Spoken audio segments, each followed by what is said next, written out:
રાજ્યમાં ત્રિવિધ કાર્યક્રમો યોજાયા। Indian red cross society Bhavnagar દ્વારા રેડ ક્રોસ રાજ્ય શાખા અને નેશનલ હેડક્વાર્ટરના સહકારથી છેલ્લા 10 વર્ષથી હેલ્થ કેર એટેન્ડન્ટનો અભ્યાસક્રમ ચલાવવામાં આવે છે, જે ઘરે બીમાર દર્દીની સારવારમાં મદદ કરી શકે અને ખાનગી તેમજ સરકારી હોસ્પિટલમાં પણ પેશન્ટ એટેન્ડન્ટ તરીકે સેવાઓ આપી રહ્યા છે, જેમાં ગત વર્ષે 40 જેટલા હેલ્થ કેર એટેન્ડન્ટના વિદ્યાર્થી દ્વારા અભ્યાસ પરિપૂર્ણ કરેલ છે,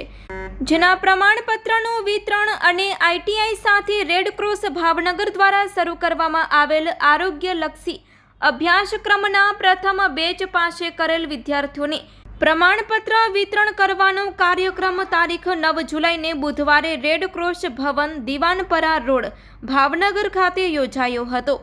જેમાં ભાવનગર જિલ્લા કલેક્ટર શ્રી ડોક્ટર મનીષ બંસલ સાહેબ, ભાવનગર આઈટીઆઈના આચાર્ય શ્રી તપનકુમાર વ્યાસ તથા પારમિતભાઈ પંડિત અને chairman doctor Milan Dave, vice chairman Sumit Thakkar, secretary Shri વર્ષાબેન લાલાણીના હસ્તે પ્રમાણપત્રનું વિતરણ કરવામાં આવ્યું હતું। કલેક્ટર શ્રી ડોક્ટર મનીષ કુમાર બંસલ દ્વારા રેડ ક્રોસના dental clinic, generic medical store, ઉત્તમેન Bhuva blood centre, blood bank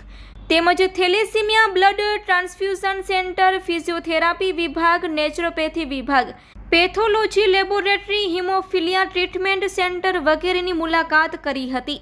સાથે ઉત્તમ અને Bhuva red cross blood centre, red cross blood bank ખાતે આવેલા નવા બ્લડ સ્ટોરેજ કેબિનેટનું લોકાર્પણ કર્યું હતું। કલેક્ટર શ્રી દ્વારા થેલેસીમિયા બ્લડ ટ્રાન્સફ્યુઝન સેન્ટરની મુલાકાત કરીને થેલેસીમિયા મેજર બાળકોને મળીને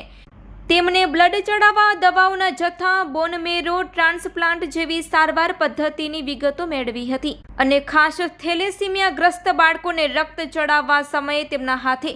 થોડી હળવી પળો માણી હતી। એટલું જ નહીં, તેમની સાથે લાંબી વાતચીત કરીને તેમનો જુસ્સો વધે તેવું પ્રોત્સાહન આપ્યું હતું। કલેક્ટર શ્રી ડોક્ટર મનીષ કુમાર બંસલ દ્વારા રેડ ક્રોસની સેવાઓને નિહાળીને તેમની સેવાઓને બિરદાવી હતી અને યથાયોગ્ય સહકારથી ખાતરી આપી હતી।